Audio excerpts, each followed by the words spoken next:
سلامونه ګرانو هیوادوالو، یو ځل بیا پاکستان پر افغانستان باندې په ځانګړي ډول د افغانستان پر پکتیکا او ننګرهار ولسوالیو باندې برید کړی چې بیا هم ملکي وګړي پکې شهیدان شوي دي.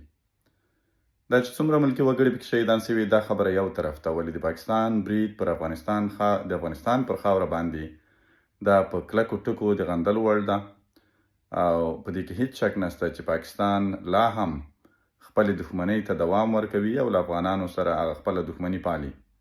د بدبختۍ ځای خو دا دی چې د افغانستان خلک هغه نخبګان چې ځان ته اهل نظر او نخبه وایي هغوی په خپلو کې سره نښتي دي. نو پاکستان بېغمه ده. پاکستان په دې خاطر بېغمه ده چې دوی یو بل د پاکستان پر غلامۍ تورنوي او پاکستان خپلې مزې کوي. هغه پر افغان خاوره باندې حملې کوي. د هغوی مخه څوک نشي نیولی ځکه چې افغانان په خپلو کې سره ښکیل دي.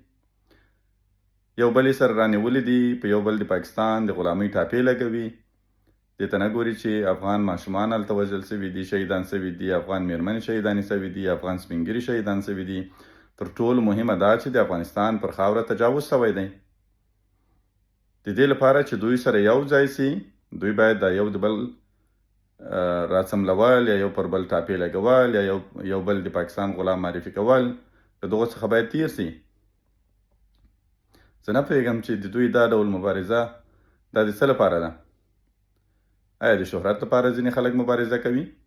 که د وطن لپاره مبارزه کوي؟ که د وطن لپاره مبارزه کوي، وخت پر دې مه ضایع کوئ، انرژي پر دې مه ضایع کوئ چې یو بل ملامت او سلامت ثابت کړئ. په خپلو کې سره لګېدلي پاکستان نه پاتې ده. پاکستان درته چکچکې وایي. د پاکستان جاسوسان راځي ستاسې د خبرو په منځ کې، ستاسې د مجلسونو په منځ کې هغه ستاسو څخه ثبت کوي، ریکارډینګ کوي در څخه او مزې کوي. هغه خوشحاله دي چې افغانان مو بیا په جنګ سره واچول.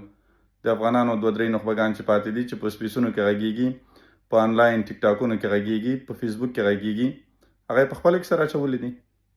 د پاکستان کار جوړ ده.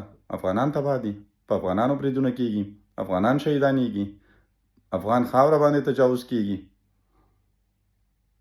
ټول سره یو شئ، دښمن وپېژنئ، په خپلو کې مه سره څملوئ. یو بل په څملولو باندې تاسې نه قهرمانېږئ. تاسې هغه وخت قهرمانېږئ چې دښمن راڅملوئ، نه دا چې یو بل مو راڅملولي وي. که همداسې نه ده